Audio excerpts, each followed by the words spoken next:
में टास्क आ चुका है जहां हम देखेंगे कि बिग बॉस ने कहा है कि राशन का टास्क है और आपको एक फिल इन द ब्लैंक्स को फिल करना होगा, और जिसकी वजह से काफ़ी लोग ऐसी सच्चाई बाहर ला रहे हैं कि हर किसी के दिल को चकनाचूर करने से कोई नहीं रोक सकता। यानी बिग बॉस ने टास्क ऐसे लाए जहां पे कोई भी किसी की वार से बच नहीं पाएगा, असली चेहरा बाहर आएगा, कैसे इंटेंशन सबके अपने अंदर हैं ये बात भी सामने आएगी। अगर आपको याद होगा, कोनिका और अभिषेक की काफ़ी ज़बरदस्त लड़ाई हुई थी और काफ़ी हद तक दोनों ने एक दूसरे को बहुत कुछ कह दिया था। वो फिर से आ चुका है। जी हाँ, कोनिका ने इस टास्क में अभिषेक को पकड़ा और अभिषेक के मुद्दे को उठाया। कहने लगा कि वो लड़का जिसकी सच्चाई में बोलना चाहती हूँ, वो लड़का जिसकी बॉडी, मेरी स्ट्रेंथ, मेरी पर्सनालिटी और मेरे ठुड पे ऐसी लाइंस जो लड़का बोलता है, वो असल में सबसे बड़ा बैल बुद्धि बेवकूफ़ है, से बात करने की तमीज़ नहीं है। वहीं अभिषेक कहना शुरू कर देते हैं कि शांत रहो बुढ़िया बुड्ढी एंड ऑल। दादी नहीं, बुड्ढी तो फिलहाल नहीं बोलते, वो कहते हैं चाची, शांत हो जाइए चाची एंड ऑल। तो फिर कोनिका कहती है मैं बुड्ढी, मैं दादी, मैं ओल्ड लेडी, मैं चाची, मैं काकी, ये सब मैं नहीं हूँ बे, मैं गुंडी हूँ साले। ये लाइन काफ़ी ज़्यादा ना अनाउंसमेंट टाइप में बजा, जो सबको मतलब सब शॉक्ड रह गए, क्या लाइन बोली कोनिका जी ने। ये मुद्दा उठाया, वहाँ अभिषेक कह रहे हैं कि छोटे बच्चों पे आप आके मतलब अपने मुद्दे उठाती हो। तो कोनिका जी ने बोला छोटा बच्चा 33 साल का बुड्ढा है तू। बस फिर फरहाना के रिएक्शन आपको देखने चाहिए थे कि क्या रिएक्शन दिया फरहाना ने। यानी फरहाना ने इस लाइन को कुछ ज़्यादा ही एंजॉय किया, क्योंकि वो भी जानती है सच्चाई। बस अशनूर के पीछे घूमना, अशनूर के पास ही रहना, अशनूर का बॉडी गार्ड बन के रहना। अभिषेक का सिर्फ यही कंट्रीब्यूशन है, सिर्फ डे 1 से लेके अब तक सिर्फ अभिषेक ने यही किया है। झगड़ा, मुझे बुड्ढी बोलना, इरिटेट करना, अशनूर की बात मानना, अशनूर को फॉलो करना, अशनूर जो बोलेगी उसी की बात को सुनना, अशनूर ही इसकी मैम है। यानी बिना वजह अगर आप देखेंगे कि अशनूर अभिषेक की हर झगड़े में अगर नहीं बोलती हैं, कुछ भी ना कुछ बोले भी पिस जाती हैं। अशनूर का नाम अभिषेक के हर झगड़े में आता ही आता है। क्या ये जो झगड़े में अशनूर का नाम आता है, कहीं ना कहीं अशनूर के लिए डिसएडवांटेज तो नहीं हो जाएगा?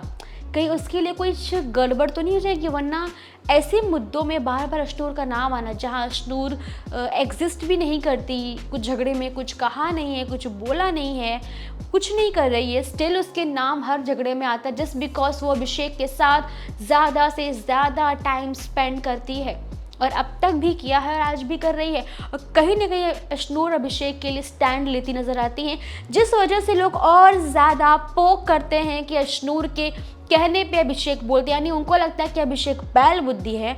जब अशनूर कुछ कहती है, अभिषेक को ध्यान में आता है, ओ मुझे ये बोलना चाहिए, ओ अब मुझे रिप्लाई करना चाहिए।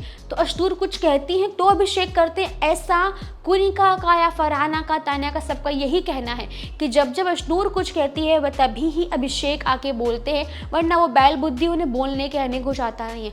बस फिर क्या था, कोनिका के साथ झगड़ा शुरू हो जाता है, जहाँ पे आपने देखा ही है कि अभिषेक फिर कहने लग जाते हैं छोटा बच्चे पे आप दिखाती हो, फिर ऐसा आप क्यों बोलती हो, आप ज़्यादा बदतमीज़ हो। फिर वहाँ पे कह दिया कि बच्चे तुम नहीं हो, तुम तो 33 साल के बुढ़े ने सबसे बड़ा इल्ज़ाम लगा दिया अभिषेक पे, जो छुपाना चाहते, क्योंकि अशनूर के साथ उनकी बॉन्डिंग को लेके एज गैपिंग कुछ ज़्यादा ही चर्चे में चल रही है। वही अब कोनिका जी ने भी कह दिया। आप देखेंगे कि टास्क के बाद अभिषेक कोनिका जी किचन की जगह पे होते हैं, जहाँ पे कोनिका जी रहती हैं, और अभिषेक से झगड़ा शुरू हो जाता है कि तुम ऐसे हो, तुम गलत बोलते हो, अशनूर के पीछे जाते हो, बदतमीज़ी करते हो, तुमने यही सीखा है। अभिषेक कह देते हैं कि आप जो भी कर रही हो सामने पोर्ट्रे हो जाएगा, नॉमिनेट हो जाओगी। कुछ मुद्दे ऐसे उठते जहाँ पे कह देते हैं अभिषेक ये भी कि जब आपको बोलने की और सहने की हिम्मत नहीं है तो ऐसे शो में आप आई ही क्यों?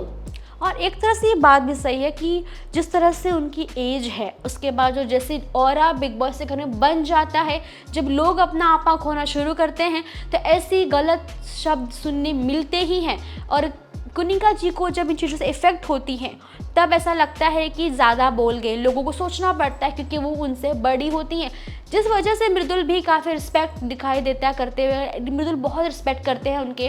तो अभिषेक की लाइंस भी वही होती है, किसी तरह से शायद कुछ बातों की ग्लिम्स हो जाती है, हम सुन नहीं पाते हैं, जहाँ पे आप देखें ग्लिम्स में कि अशनूर के कुछ कहने ना कहने की बात ही नहीं है, वहाँ पे अभिषेक शायद कह देते हैं, मतलब तू करके, मतलब उनको तू करके प्रेजेंट करते हैं चीज़ों को लेके। तो फिर कुनिका जी गुस्से में आ जाती है कि तुमने मुझे तू करके बोला, ये तुम्हारी सभ्यता साफ साफ दिख रही है। अभिषेक कह रहे कि मैंने कब तू बोला, मैंने तू करके मैंने आपको बोला ही नहीं है। बस फिर क्या था, कुनिका जी कहती मेरा श्राप है तुझे कि एक दिन कोई तेरी माँ को भी तू करके बुलाएगा और तू सुनेगा उस चीज़ को। यानी ये क्या हो गया, श्राप तक बात आ गई, मतलब अब तो श्राप भी दे रहे भाई लोग, अब क्या ही बोल सकते हैं। जिस तरह से अभिषेक का आप देखें कुनिका के साथ उनका जो ऑब्सेशन है झगड़े का, वो ज़्यादा ही बढ़ चुका है। मतलब कुनिका जी के लिए अभिषेक से बड़ा दुश्मन घर के अंदर कोई भी नहीं है, अभिषेक ही उनके दुश्मन है, जिसकी वजह से बदतमीजियाँ बढ़ती जा रही हैं। लेकिन अगर आप देखेंगे कुनिका जी की रिस्पेक्ट सबसे ज़्यादा करता है तो वो है मृदुल। वो कहता है कि मैं कुछ भी हो, आप गलत करती हो, सही करती हो, झगड़ा करती हो, ना करती हो, लेकिन आप इस घर में हो तो अच्छा लगता है। कुनिका जी हंसती, उनको लगता है कि सरकाज़म वे में बोल रहा है, लेकिन मृदुल समझाते हैं अपनी बात को कि नहीं मैम, आप जो इस शो में आई, ऐसे शो में जहाँ हर टाइप की जनरेशन होती है, जेंजी भी होते हैं, मिडिल एज के होते हैं, और आप सबसे लास्ट जनरेशन में आती हो जो सबसे पुराने में से हो, और आप ऐसे लोगों के बीच अकेली हो, और ऐसे लोगों के बीच, और जब ऐसा शो हो जहाँ पे पर्सनालिटीज़ बदलती हैं, चीज़ें निकलती हैं, लोग अग्रेशन में कुछ भी कहते हैं, जब ऐसे जनरेशन के बीच आप जैसे एक वूमेन रहती है और खुद का स्टैंड लेती, लड़ती है, झगड़ती है और करके दिखाती, बढ़ के दिखाती है, तो उस जगह पे दुनिया देखती है कि औरत कुछ भी कर सकती है।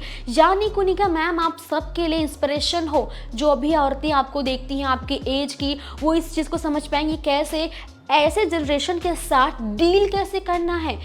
गलत हो, सही हो, कोई सुन रहा हो, नहीं सुन रहा हो, सच्चाई, अच्छाई, बुराई, टास्क, गेम, हर जगह आप इतने एक्टिवली काम कर रही हो। यानी मृदुल का कहना था कुल मिला के वो बहुत अलग वे में बात कर रहे थे, जहाँ वो ये बताना चाहते थे कि दुनिया में जनरेशन्स जितने हैं सब अगर आपको देखते हैं, आप सबके लिए अप्रिसिएशन हो, मतलब बहुत बड़ी बात है, आपको सब अप्रिशिएट कर रहे हैं, आपको सब बहुत मान रहे हैं। रीज़न ये है कि जब आप जैसी औरत इतने ओल्ड डी जब ऐसी जनरेशन के बीच में आती है और ये चीज़ें देखती है, सुनती है, सहती है, फाइट करती है अपने चीज़ों के लिए, बहुत बड़ी बात है। मृदुल का कहना बहुत सही होता है, जहाँ पे कुनिका जी खुश हो जाती हैं सुन के कि ये बात मृदुल ने बहुत सही बोली। यहाँ तक कि फैंस और ऑडियंस सब लोग भी मृदुल के लिए काफ़ी अच्छी चीज़ें बोल रहे हैं। सोशल मीडिया पे मृदुल के नाम की काफ़ी बातें चल रही हैं, जहाँ लोगों ने बोला फैक्ट बोला है, मृदुल की बातें एकदम सही थी। कुनिका जी का गेम कैसा भी हो, उनकी गेम में कुछ भी हो, लेकिन ये बात तो पक्की है, उनकी वजह से काफ़ी वुमेन्स को बहुत ज़्यादा बोलते हैं ना, अंदर से एनर्जी फील होगा, वो इंस्पायर होंगी और शायद उनके मन में भी कुछ अलग करने की शक्ति जाग जाएगी। ये काफ़ी लोगों ने बोल चुका है और उनकी वजह से बाकी लोग भी और ऑडियंस ने, खास करके फैंस ने सोशल मीडिया पे मतलब बवाल मचा दिया है। मृदुल को जो भी मृदुल ने कहा है उनके लिए उन्हें काफ़ी अप्रिसिएशन मिल रहा है। काफ़ी खुशी की बात है ये कि मृदुल ने जो लाइन बोली सबसे अलग, और सबसे ज़्यादा घर में कोई रिस्पेक्ट करता है कुनिका जी की तो शायद वो सिर्फ मृदुल ही है, बाकी सबसे झगड़े तो वो होते रहते हैं। अगर हम बात करें ओवरऑल चीज़ों की तो अभिषेक अब उनकी दुश्मन है, मृदुल उनके सबसे क्लोजेस्ट पर्सन में से एक आते हैं। कुनिका जी हर किसी के साथ टाइम स्पेंड करती हैं, हर किसी को इंपॉर्टेंस देती हैं, लेकिन सबसे ज़्यादा शायद मिलेगा तो वो मिलेगा मृदुल से। देखते हैं अब क्या होता है। आपकी क्या राय है कमेंट में बताइए। वीडियो पसंद आई तो लाइक करें, शेयर करें, सब्सक्राइब करना ना भूलिएगा टेलीविजन को।